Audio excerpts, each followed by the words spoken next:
तेज हैं लेकिन ये गम की आंधियां टल जाएंगी।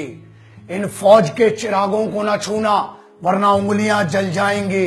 तुम्हें छोड़ देते हैं मेरे सिपाही भाई, बस एक शर्त पर, घर आ गए अपनी पर तो मिला देंगे तेरी हस्ती को गर्त पर।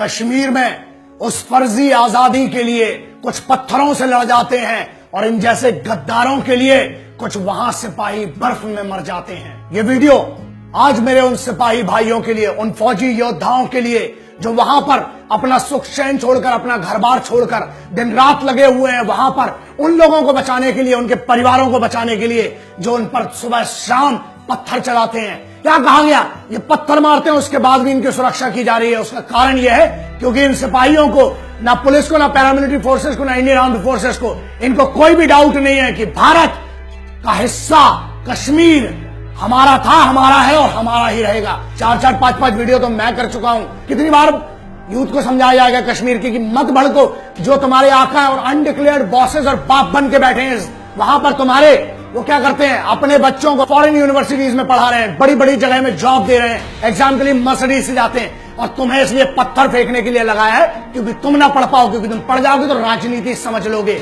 इतनी राजनीति इनकी चल रही है तो जीत क्यों नहीं रहे हैं? और अगर जिताते भी हो तो आप लोग यार कब समझोगे?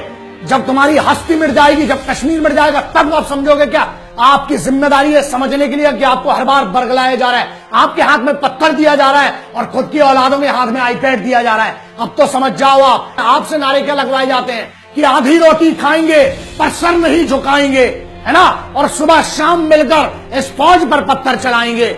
उसके बाद भी आर्मी कैंप्स के सामने दूसरे दिन सुबह फिर राशन में चावल के लिए और केरोसिन ऑयल के लिए लगे रहते हो। फिर भी दिल देखो उस फौजी का कितना बड़ा होता है कि तुम्हें बाढ़ आती है तो बचाता है। तुम्हारे आका बाप आते हैं वहां पर बचाने के लिए।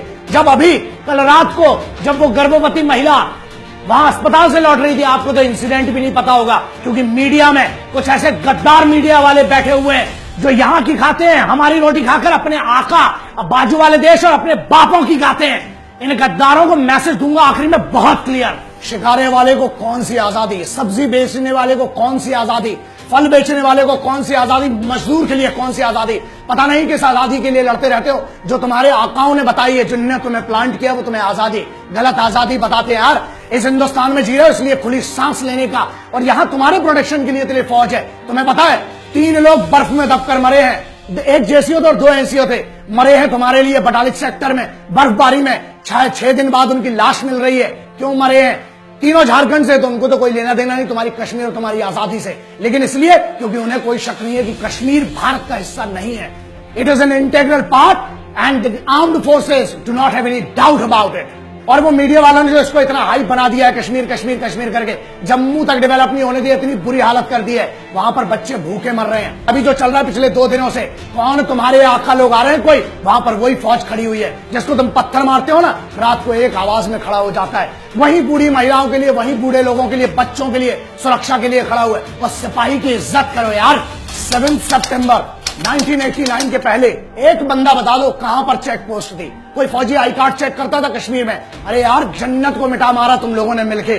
किस नाम पर? उस फर्जी आजादी के नाम पर। एक तरफ तुम कहते हो कि सरकार की नौकरी मत लो, ठीक है, और दूसरी तरफ तुम क्या कर रहे हो, वहां डेवलपमेंट होने नहीं दे रहे हो। तो इशू ये है तुम इस यूथ को बरगला रहे हो क्योंकि तुम्हें वहां तानाशाही करना है, राज करना है और इनको अनपढ़ रखना है। ये सबसे बड़ी प्रॉब्लम है। दूसरी बात, अबे गद्दारों सामने बोल रहा हूं और फिर से बोल रहा हूं, इस बार फोन आते हैं बड़े, फेक साबित कर दोगे, फ्रॉड साबित कर दोगे, क्या बोलते हो मेरे बारे में, है ना? मीडिया में बड़ी धमकियां आती है, मीडिया वाले जो मेरे को कर रहे हो। सबको बता रहे इस देश में 2 टाइप के मीडिया है, एक वो जो देश के सिपाही की बात करते हैं और एक वो रोज कोशिश करते हैं फोन कर करके, है ना?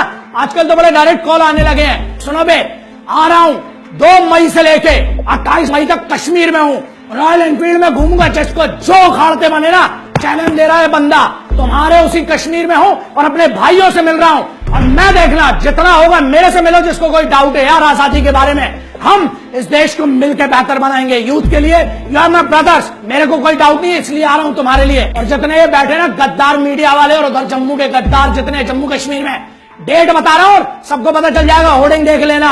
आ रहा हूं अकेला, जो उखाड़ते बने वे उखाड़ लेना। यूथ याद रखो, तुम्हें पढ़ना पड़ेगा, तुम्हें अपने हाथ में सत्ता लाना पड़ेगी, तुम्हें सिविल सर्विसेज क्लियर करना पड़ेगा, फौज ज्वाइन करना पड़ेगी अगर तस्वीर बदलना है तो। देश के खिलाफ मत लड़ो, देश के लिए लड़ो। जय हिंद, वंदे मातरम, इंकलाब जिंदाबाद, भारत माता की जय।